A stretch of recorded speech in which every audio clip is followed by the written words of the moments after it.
गांव का किसान मेहनत करके अपने बेटे को विद्वान और बड़ा तपस्वी एक योगी बने, इसलिए बचपन से पैसा भेजता रहा, उसको व्याकरण पढ़ाता रहा सब।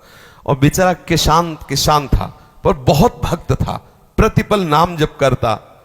अब बहुत वर्षों बाद उसका जब पुत्र आया तो उसने अपने घर में देखा तो देहात का सब हे भावना हुआ कि मेरे माता पिता क्या मतलब ऐसा।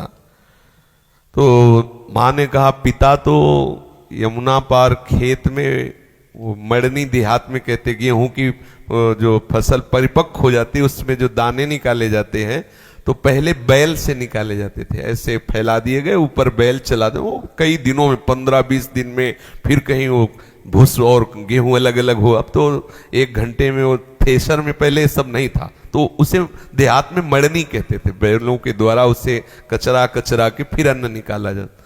तो उन्होंने कहा कि फिर पिताजी को सूचना कर दो कि मैं आया हूं।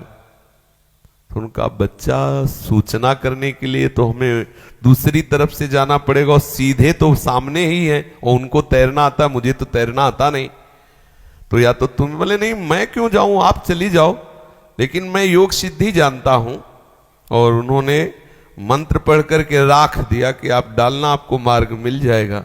और ब्रह्मचर्य तपस्या व्याकरण सब पढ़ लिख के ऐसा किया। गई तो उन्होंने कहा कि पुत्र आया हो, तो बड़े आनंदित हुए। तो कैसे आई, तो उनको उसने राख पढ़ के दी थी। अब जाऊं कैसे, तो भूस दे दिया, कहा राम राम राम राम ले इसको डाल देना।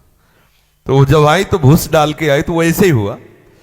अब जब आई तो लड़के से कहा कि पिताजी आ रहे हैं। पिताजी सब ऐसे रज लगी, सब भूस लगाओ तो करके आए।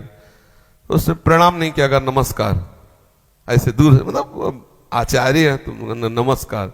तो हंस दिए, उनके लिए तो बच्चा है ला, हंस दिए। तो उन्होंने कहा पिताजी हंसे क्यों? बोले बच्चा हम तो तुमने पढ़ाने लिखाने के लिए भेजा था, लेकिन तुम तो मूर्खता पढ़ के आए हो।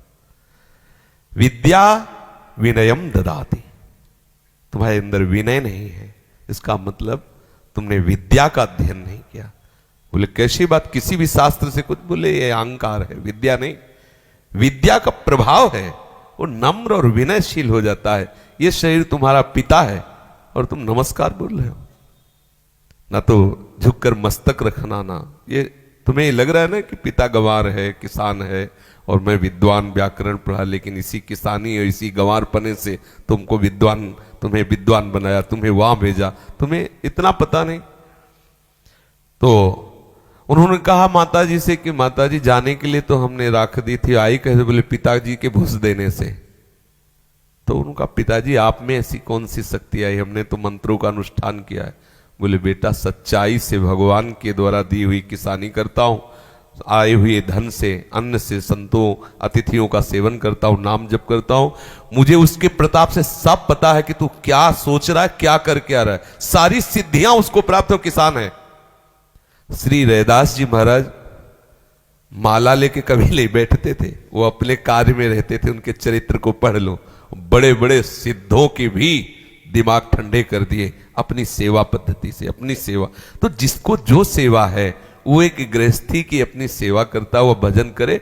सच्ची मानना भगवत प्राप्ति कोई दुर्लभ बात नहीं है, प्रभु हमारे हैं, वो मिलने के लिए तैयार हैं। बस आपको 2 बात समझनी, पहली बात मैं प्रभु का हूं, और दूसरी बात जो भी कर रहा हूं प्रभु के लिए कर रहा हूं। इतने से आपको भगवत प्राप्ति हो जाएगी। जो आप कर रहे हो, जहां हो, जैसे हो, हम मुझसे नहीं कह रहे, इतने से ही हो जाएगी। पर इतनी बात आने के लिए सत्संग की आवश्यकता है, साधु समागम की आवश्यकता है, तब आपका अंदर जो भाव है दृढ़। भगवत प्राप्ति कोई कठिन नहीं, पहले दिमाग से हटा दो कि भगवत प्राप्ति बहुत कठिन है।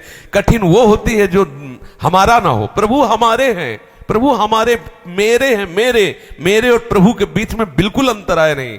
सच्ची माने जैसे तुम्हारा बेटा, तुम क्या अंतराय है? तुम्हारा रक्त, तुम्हारा शरीर का जो अपनापन पूरा, वो सब इसके ऊपर आ गया है। ऐसे प्रभु हमें प्यार करते हैं, हमारे अंदर भागवतिक शक्ति, क्योंकि हम प्रभु के अंश हैं, प्रभु के बच्चे हैं। अगर हम प्रभु से मिलना चाहे तो हमारे लिए कोई दुर्लभ नहीं, बस ये मिलन की चाह संत सदगुरुदेव की कृपा से बुद्धि शुद्ध होकर के इस बात में आ जाती है, जो भी कर रहे हैं प्रभु के लिए कर रहे हैं, मेरा प्रभु के सिवा कोई नहीं, बस इसी से भगवत प्राप्ति हो जाती है।